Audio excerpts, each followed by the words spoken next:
fara dandalin salo. Yau akwai salo. Wani abin mamaki ne faru. Ka san a nan Kaduna an yi tashar jirgin ƙasa. Jirgin ƙasa daga Abuja yana lafta gudu ko sai aka ga ya tsaya. Mai ya ƙare kenan. Ba mai ne ya ƙare ba.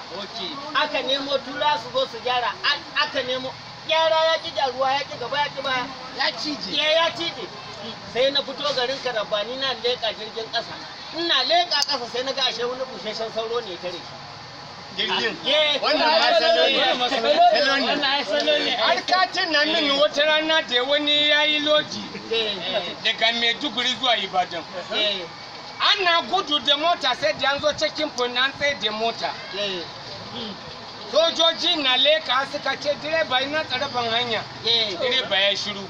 Ana buɗe kofa ashe direba ya mutu tun kafin a kawo Ibadan. Ana buɗe a gan shi ya san kame ya faɗo a bushe. Wannan salo ne. Wannan salo ne. Na ɗazu da muka haɗu da kai a hanya. Na tafi asibiti kenan. Ai wani bawan Allah ne aka kai shi asibiti. Ka san da ke yanzu lokaci ne na sanyi. To bayan an kai shi likita ya iya bakin kokarinsa. An jona mai ruwa. An jona waya mutum ya ƙi fitowa. Ai da likita ya taɓa hancinsa. Yana taɓa hannunsa sai ya daskare.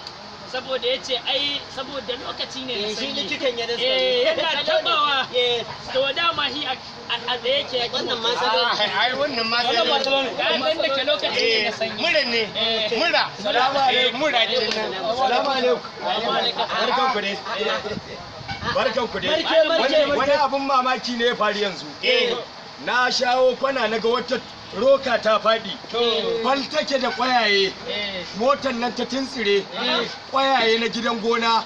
Gaba ɗaya aka ɗauko mota mai ɗaga mota ta tada motar nan. Aka mai da ƙwayayen nan. A ciki bakon da ya tsage bare ya faɗi. Wannan masalo ne. Mu je mu ga motar. Mu je a gani. Wannan ma na cin salo ai. Ina faɗuwa.